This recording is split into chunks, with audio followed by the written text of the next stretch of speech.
Bonjour Bruno Lafont.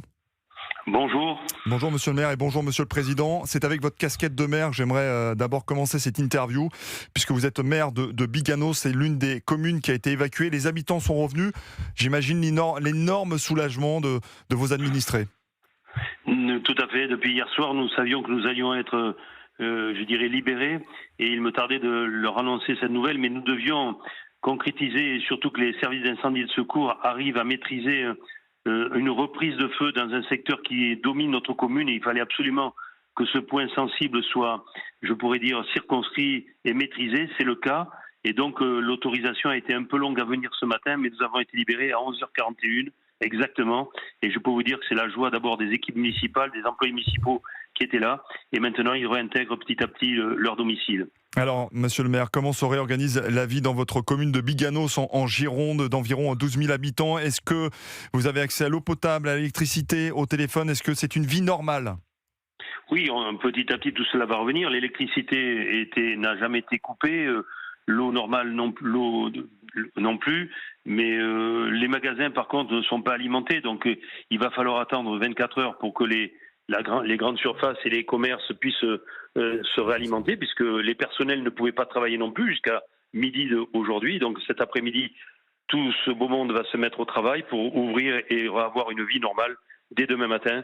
Mais c'est un soulagement. Nous avons vécu un deuxième Covid dans nos communes. Vincent Roy, vous êtes dans notre studio. Les images font froid dans le dos avec ces forêts calcinées, ces habitations détruites et le soulagement pour ces habitants. On vient d'entendre Monsieur le maire qui est toujours en direct avec nous sur Europe 1. Oui, parce que je crois qu'on peine à imaginer la douleur qui les a saisis, si j'ose dire, le fait de devoir être déplacé sans savoir si votre maison ne va pas brûler, si tous vos effets personnels, parce qu'il y a le volet assurance, bien sûr, on peut faire jouer les assurances, etc. Mais tous les souvenirs qui partent en fumée, c'est autre chose. C'est un véritable traumatisme qui peut s'installer. Alors là, quand on voit des gens qui peuvent revenir chez eux et qui n'ont pas eu à essuyer un certain nombre de dégâts, de pertes, c'est tout à fait heureux. Et la vie reprend. Est-ce que, Monsieur le maire, au niveau des dégâts, est-ce qu'ils sont très nombreux? Bruno Lafont, il y a eu des communes qui ont été durement touchées. Oui, il y a des communes qui ont été touchées, notamment le Porge, qui est la commune qui est la plus touchée, à plus de 150 maisons d'habitation qui sont totalement détruites. Donc vous imaginez le chiffre. 52 à Lège-Cap-Ferré, au bourg de Lège. Nous, dans notre commune, nous n'avons pas été touchés. Mais effectivement, ce que vient de dire monsieur, c'est que nous sommes partis en pleine nuit, parce qu'on nous avertit, nous, à 23h30, nous avons fait la manœuvre entre minuit et 6h du matin, et laisser ses effets personnels, quitter sa maison en pleine nuit, sans savoir parfois où aller, dans certains cas, puisqu'on a d'abord été dans une patinoire dans un village à côté, puis après déplacé dans un lycée pour certains. Non, ça a été une épreuve terrible. Ça a coûté 80 millions d'euros de sinistres aux assureurs en 2022. Hier, on était avec une spécialiste de l'assurance qui nous disait que ça serait beaucoup plus. Est-ce que Gilles Boutin, journaliste au Figaro Économie, ça va être un désastre financier aussi pour cette région aquitaine? Les conséquences, honnêtement, c'est encore beaucoup trop tôt pour l'évaluer concrètement. C'est-à-dire que le rôle des assurances n'est pas encore complètement clair. C'est-à-dire que, comme souvent, elles cherchent à se protéger de ce qui était imprévisible. C'est-à-dire qu'un certain nombre de choses n'étaient pas couvertes. Beaucoup d'entreprises pour lesquelles on s'est inquiété, finalement, vont pouvoir reprendre leurs activités. Donc, à ce sujet-là, c'est rassurant. Il y a eu 15 000 entreprises, on rappelle le chiffre, qui ont dû provisoirement fermer. En revanche, la situation qui est inédite, c'est celle du dommage sans le dommage. Et d'ailleurs, ça m'intéresse d'avoir l'avis de Monsieur le maire à ce sujet. On a des entreprises qui ont été lésées. Elles ont dû vider leurs locaux, mais finalement, l'activité va pouvoir reprendre. On a des salariés qui ont dû quitter leur maison, mais qui finalement est préservée, qui n'ont pas pu aller travailler dans leur entreprise qui éventuellement était en dehors de la zone d'évacuation. Tout cela crée beaucoup de zones grises qui sont inédites et qui donnent des sueurs froides aux assurances, au ministère de l'économie, parce qu'ils ne savent pas exactement comment aborder cela. Donc quelle est la question justement au maire? Est-ce que vous êtes confronté à cette situation où vous avez des acteurs économiques qui ont été pénalisés, mais pour qui finalement il est difficile de rapporter la preuve du préjudice, puisque matériellement c'est très compliqué. Il faut avoir des photos, des preuves. Bruno Lafont, là il y a beaucoup d'angoisse chez vos administrés. Si vous voulez, déjà nous sur le terrain, nous avons une très grosse zone commerciale, puisque nous sommes une ville carrefour, si vous me permettez, entre le nord, l'est et l'ouest du bassin d'Arcachon. Si vous regardez la carte de Biganos, nous avons la plus grosse papeterie d'Europe qui a été arrêtée. Vous imaginez une papeterie en plus qui consomme du bois. Et le paradoxe de l'histoire, c'est qu'on l'a fait arrêter et c'est elle qui va racheter beaucoup des bois qui ont été détruits. Mais ce qui est encore plus grave, c'est que nous avons des communes à côté qui, elles, ont eu la double peine puisqu'ils nous ont accueillis, ils n'ont pas arrêté leur activité, je dirais, de vie, mais par contre, ils n'ont plus de touristes. Les touristes ont déserté Arcachon, alors qu'Arcachon n'est absolument pas touché. La ville de La Teste n'est pas touchée. Oui. Il n'y a plus personne. La dune du Pilat a été interdite. Elle est rouverte qu'à partir d'aujourd'hui. Ça, ce sont les mots de la préfète de Gironde fait polémique. Et beaucoup ont été très, très surpris par cette demande de ne pas aller en Gironde de la part des vacanciers. En disant, c'était sûrement une erreur de langage. Elle est revenue dessus quelques temps après parce que le président des maires de la Gironde, par exemple, est le maire de Saint-Émilion. Il n'y avait plus personne dans les rues de Saint-Émilion, qui est à 80 km de l'endroit du feu que nous avons subi. Donc c'est vrai que là maintenant il va falloir un grand plan de communication que nous avons commencé à élaborer avec les autres maires du bassin d'Arcachon pour essayer de faire revenir les touristes au moins dans cette période du mois d'août, car tout n'a pas brûlé quand même. Monsieur le maire, justement, Bruno Lafont, on rappelle, vous êtes en direct, vous êtes maire de Biganos en Gironde. Votre discours aujourd'hui à toutes les personnes qui nous écoutent sur Europe 1, c'est venez en vacances à Biganos, dans la région, venez à la plage, tout est fait, on vous serait bien accueillis. Mais bien sûr, parce que quand vous allez arriver de l'autoroute, vous ne verrez aucune forêt brûlée, puisque dans ce secteur-là, il n'y a rien. Quand vous allez venir de Bordeaux jusqu'au bassin d'Arcachon, vous ne verrez que de la forêt verte. Alors qu'il y a 3 ans, en 2022, il y a eu la Teste. Mais tout ça a déjà repoussé, tout ça est vert. Alors il manque des arbres, bien sûr, mais quand même, c'est beaucoup plus agréable que ce que nous voyons de l'autre côté, où là, tout est noir. Monsieur le maire, on rappelle que vous êtes également, et vous avez une deuxième casquette, vous êtes président de l'association DFCI, Défense Forêt contre Incendie. Qu'est-ce qui n'a pas été fait entre 2022, l'incendie de la Teste de Buch, et 2026, et qui aurait dû être fait pour éviter cette catastrophe, selon vous ? Je ne peux pas le résumer comme cela, si vous voulez, c'est un tout, mais nous allons devoir passer, c'est ce que j'ai dit au président, des paroles aux actes. Pourquoi ? Parce que nous avons 3 résistances. Nous allons en première résistance, et je commence par nous, les forestiers. Il faut que les forestiers, on prenne bien conscience maintenant qu'il faut que nos pare-feux, qui étaient d'une certaine dimension, soient agrandis, allongés, prendre des zones agricoles en tampon, c'est-à-dire des zones d'appui, et que les zones que nous avons créées restent des zones de pare-feu. Ça, c'est le premier point. Une centaine de kilomètres de pare-feu qui ont été élaborés en 48 heures. Hein. Ça a été très très rapide. Il faut les laisser. Et oui, tout à fait. Là, il va falloir les garder. Nous avons fait 148 kilomètres, vous imaginez, de 50 à 100 mètres de large. Et nous en avons des photos extraordinaires où on a vu le feu venir s'arrêter jusqu'au bord de la route grâce à ça.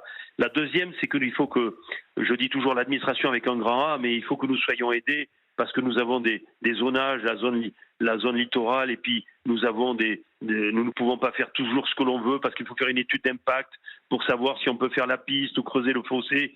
Ça, c'est plus possible parce qu'on n'a pas les moyens. Des fois, l'étude coûte plus cher que les travaux. Donc ça, c'est pas possible. Et puis ensuite, il faut que des personnes de la société civile qui se disent environnementalistes nous laissent responsables. Je veux bien que nous protégions aussi, que nous fassions attention. Mais comme je dis, l'écologie de salon, ça suffit. Nous, on sait ce qu'on a à faire et je veux bien, mais il faut qu'aujourd'hui, ces gens-là ne nous empêchent pas de travailler et ne crient pas au cri d'Orphée quand on fait des travaux. On va y revenir, monsieur le maire, sur justement l'écologie. Mais je voudrais qu'on réécoute cette séquence. Vous avez rencontré Bruno Lafont, le président de la République, qui s'est déplacé sur place en Gironde. Vous l'avez interpellé et je vous propose donc de réécouter sur Europe 1 cette séquence. On ne peut plus adapter notre massif tel qu'il était et comme l'ont fait nos grands-parents et nos parents. Aujourd'hui, on a un phénomène nouveau. On a plus de monde, il y a plus d'habitations et le climat a changé. Donc il faut que nous ayons des pare-feux entretenus, plus grands, et quitte à perdre 1 millier ou 2000 hectares, mais on le perd. Mais par contre, on sauve le reste. Parce que sinon, on va partir dans la forêt landaise. Il faut arrêter de parler. On ne vit pas dans le même monde. Vous avez vu ce que je vous avais dit en 22. Vous avez dit, président, je vous avais dit, on ne vit pas à côté d'une forêt comme on vivait avant. Non. Ça brûlera partout. Et mon père, tout monitoire. Moi, je ne suis pas parisien. Moi. Alors, le président dit, vous avez dit, on ne parle pas la même langue. Est-ce que le président parle maintenant la même langue avec vous ? Est-ce qu'il a évolué sur ce sujet ? Selon vous, monsieur le maire ? Écoutez, déjà en 2022, quand je lui avais dit, il avait dit on fera de la communication, on en a fait. Il faut l'augmenter parce que quand je dis on ne vit pas à côté d'une forêt, regardez ce qui est arrivé à Fontainebleau, regardez ce qui arrive dans d'autres régions de France.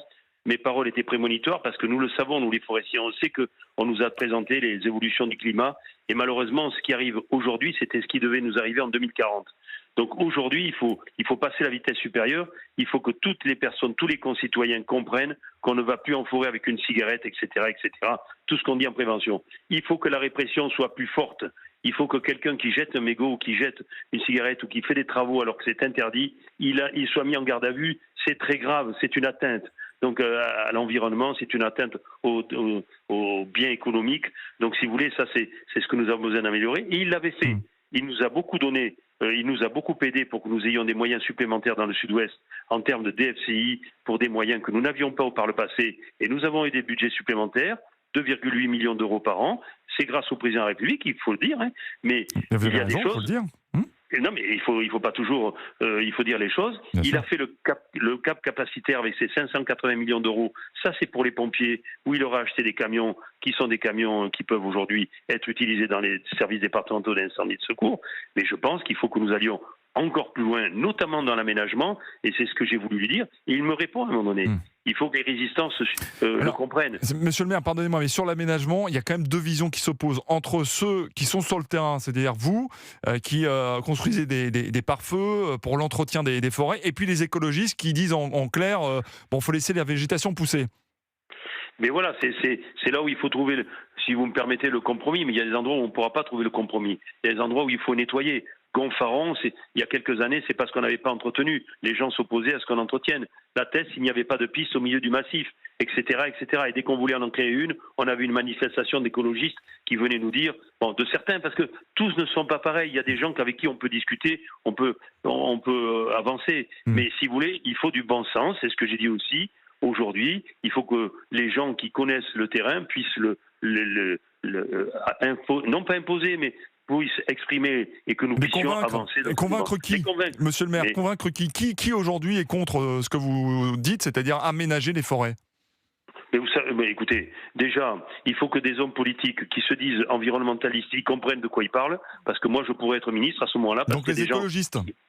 Oui, entre autres. Mais vous savez, les donneurs de leçons, il y en a beaucoup, mais ils ne paient pas un centime. Nous, vous savez, notre forêt, elle nous coûte. Elle nous coûte. Et donc, moi, je veux bien m'occuper du salon de tel ou tel qui parle de l'écologie. Mais est-ce que moi, je m'occupe de sa moquette ou de la couleur de son salon? Je ne m'en occupe pas. Donc, il nous laisse faire notre travail en forêt. C'est pas un bien commun, la forêt. C'est un bien qui appartient soit à des collectivités, soit à des propriétaires. Et ici, c'est énorme puisque c'est près de 90%. Donc c'est une forêt qui est privée, mais la forêt, nous avons toute une administration qui nous surveille. On ne peut pas faire n'importe quoi. Quand on coupe des bois, il faut que 5 ans après, on les ait reboisés. Sinon, on est taxé, etc., etc. Merci beaucoup, monsieur le maire. Votre forêt est absolument magnifique. Là, aujourd'hui, effectivement, une partie défigurée, mais il va y avoir toute la replantation qui sera très intéressante. On aura l'occasion d'en reparler sur Europe 1. Vous êtes maire de Biganos et vous êtes président de l'association DFCI, Défense Forêt contre Incendie. Europe 1 Info revient tout de suite après un point sur les infos. Europe 1, le journal permanent. Vous êtes sur Europe 1, il est 1h30. Toute l'actualité, c'est avec vous, Cyril de la Morennerie. En Gironde, après l'enfer, le soulagement des milliers d'évacués retournent à leur domicile. Le feu est contenu, mais toujours pas fixé. 3300 pompiers travaillent toujours d'arrache-pied. Un appel à témoins lancé après l'incendie en Côte d'Or. Un important brasier a ravagé 150 hectares à coucher. Les gendarmes veulent savoir si les habitants ont observé des comportements inhabituels. Mercredi, la piste criminelle est privilégiée. Le ministre de l'Intérieur, Laurent Nunez, annonce le renforcement des contrôles aux frontières espagnoles après l'arrivée massive de migrants à Ceuta. 49 000 personnes ont pénétré dans l'enclave espagnole située sur le continent africain. Selon un décompte du gouvernement de l'Espagne, le Premier ministre espagnol est sur place. L'Italie demande son retrait, le retrait de l'Espagne de l'espace Schengen. Au Moyen-Orient, Israël et le Hamas ont conclu un accord cette nuit. Il prévoit le désarmement complet du mouvement islamiste palestinien. Israël va retirer progressivement ses forces de la bande de Gaza. Et puis la mort d'un géant du football, le défenseur italien Franco Baresi nous a quittés à l'âge de 66 ans. Il était une légende de l'AC Milan. 13h, 14h, Europe 1 Info. Europe 1 Info avec Cyril de la Morinerie continue jusqu'à 14h. Votre rendez-vous actualité, débat, décryptage sur Europe 1. Avec nous toujours en studio pour nous accompagner, Vincent Roy, journaliste et essayiste, et Gilles Boutin, journaliste au Figaro Économie.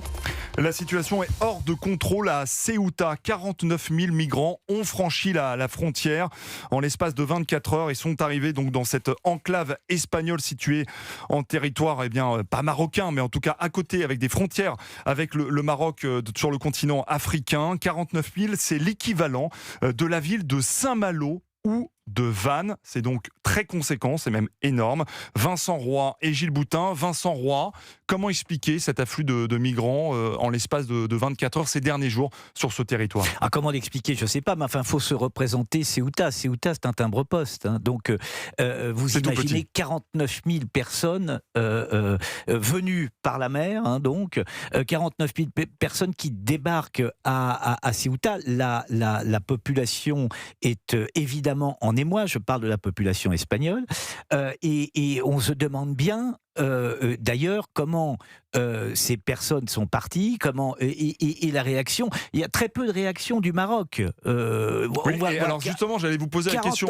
Pourquoi le Maroc se désintéresse et s'intéresse au Sahara oriental? C'est un dossier qui est prioritaire pour le Maroc. Absolument. Et concernant ces deux enclaves que le Maroc revendique, pourquoi ils ne sont pas plus à l'affût? Pourquoi on ne les entend pas plus? C'est véritablement un mystère. Alors, on a entendu dire, là, je crois qu'il y a eu un communiqué du Maroc disant qu'ils allaient faire en sorte qu'il allait y avoir une collaboration, etc. Bon, collaboration, écoutez, jusqu'à maintenant, on n'a rien vu. Enfin, ça pose quand même très nettement la question de Schengen, même si Madame Meloni fait un coup de com'. Pour vous, c'est un coup de com'. Donc, il faut rappeler à Giorgia Meloni a dénoncé donc les images choquantes venues de Ceuta, et elle s'est dite favorable à une suspension de l'Espagne de l'espace Schengen, mais enfin, la libre circulation des biens et des personnes. Sous quelle modalité juridique? Ça n'existe pas, ça. C'est pas elle qui peut décider d'exclure l'Espagne de l'espace Schengen. En tous les cas,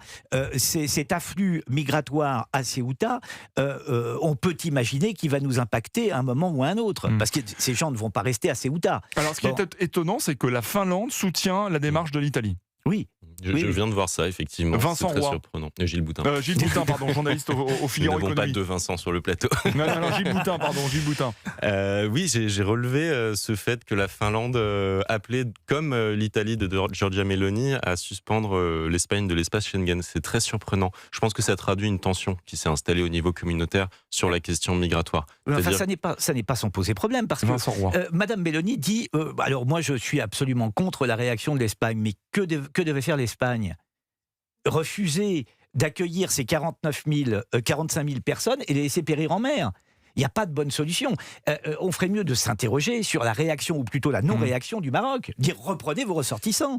Mais l'Espagne, ils arrivent, 45 000 personnes arrivent comme ça. Vous voulez faire quoi? Leur interdire. Ils arrivent, je le précise, par la mer, pas par la terre. Donc, vous voulez faire quoi? Parce qu'il y a une disposition spéciale qui leur permet, en arrivant par la mer, de rester à Ceuta. Parce que s'ils passent par le portail dit légal, effectivement, ils peuvent être refoulés. Mais là, ils ne peuvent pas. Donc, que fait l'Espagne? On les laisse périr en mer. Non, alors, c'est ce qui est quand même très... Pour être très clair, c'est une décision du tribunal suprême espagnol, de la Cour suprême espagnole. Voilà, pour être exact sur ce dossier qui permet à tout migrant qui passe illégalement par la grille qui sépare l'enclave, soit d'être immédiatement ramené au Maroc, sauf si cette personne passe par la mer. Oui, c'est ça qui est en fait extrêmement surprenant avec cet événement. C'est qu'on découvre que c'est une décision de justice en juillet qui, ayant été... médiatisé, suppose-t-on, par d'ailleurs les réseaux de passeurs, pour mettre la pression sur les forces de sécurité espagnoles, on peut supposer. Donc cette décision prise en juillet, qui est très étrange, très surprenante, parce qu'on dirait... C'est absurde. On est en absurdité totale, puisqu'il s'agit de créer une différence selon que vous entrez sur le territoire de Ceuta par dessus un portail, donc un élément physique, ou par la mer. Et si vous arrivez par la mer, donc par la plage, à ce moment-là, vous ne pouvez pas être refoulé à chaud, entre guillemets. Vous avez un délai, en tout cas, d'examen de votre situation, et ensuite vous êtes renvoyé. Ça ne signifie pas forcément que la personne peut rester durablement, mais qu'en tout cas, le renvoi n'est pas aussi systématique et rapide que si on a franchi le mur en quelque sorte. Et donc c'est là-dedans qu'ils se sont engouffrés et que ces milliers de personnes sont entrées par la mer et puis d'autres ensuite sont rentrées par la terre puisque les forces de sécurité étaient débordées. Et j'ajoute que ceux qui migrent, et notamment les passeurs, doivent savoir que c'est gagnant-gagnant parce que Monsieur Sanchez, lui, veut régulariser tout le monde. Il régularise la terre entière, Monsieur Sanchez.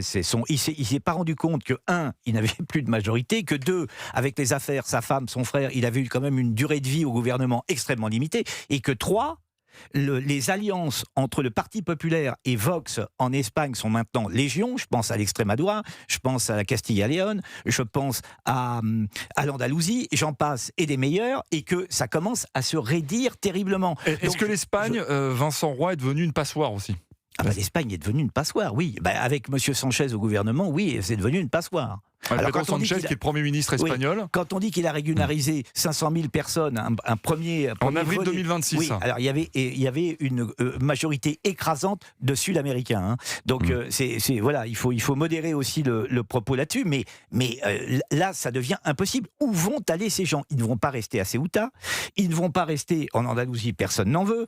Ils vont remonter jusqu'à Barcelone. Voilà. Et ensuite, en France, vous savez que dès lors que vous avez mis le pied en Europe, c'est quand même très difficile de vous faire rentrer. Et silence, encore une fois, pour l'heure du gouvernement marocain. Est-ce que l'Europe est la grande absente de cette tragédie qui est en train de se jouer à Ceuta ? Non, elle n'est pas absente, ça dépend sur quel plan. C'est-à-dire qu'au niveau du journaliste au Figaro Économie, on le rappelle.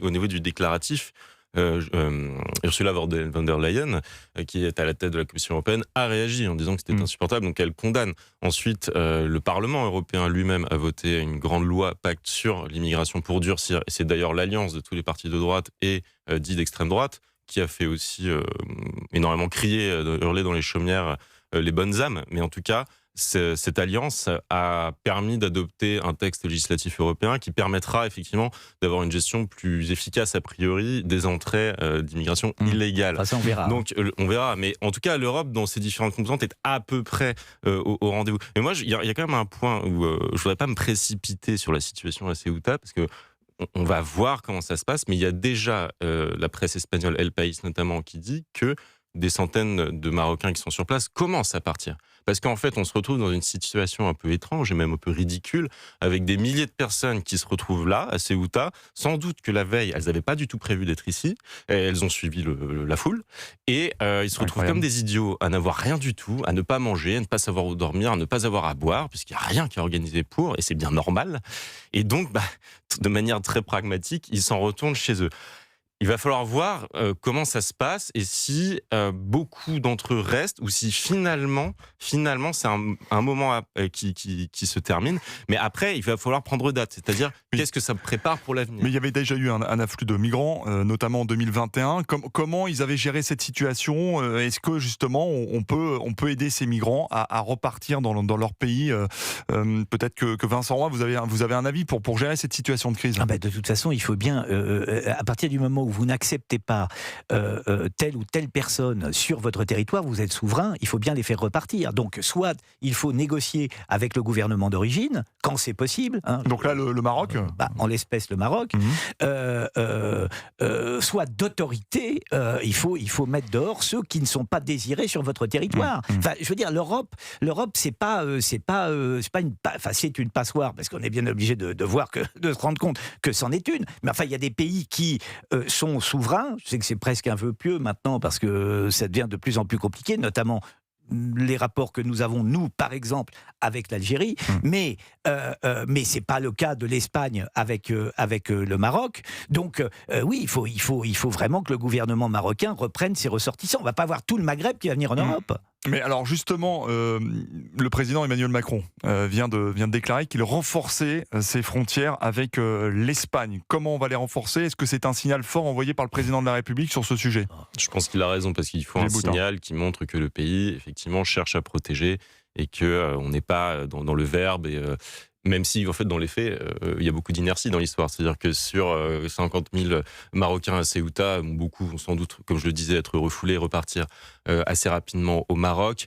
De là à ce qu'ils traversent et que cela génère ensuite un afflux, c'est plus un message qui est envoyé pour rassurer la population, mais qui est entièrement justifié à cet égard. Pour revenir sur la question de la collaboration avec le Maroc, je pense qu'il y a une différence avec 2021, où à l'époque il y avait des tensions, parce que il y avait des tensions sur le Sahara occidental notamment, et depuis, l'Espagne a reconnu le Sahara occidental. Donc les relations se sont beaucoup améliorées entre Madrid et Rabat, et donc on n'est pas dans le même contexte, et je pense, d'après les éléments dont on dispose aujourd'hui, que le Maroc a été dépassé par ce qui s'est passé. Autant il pouvait laisser faire à une époque, autant là, il semble que les choses se soient passées en dehors de son contrôle.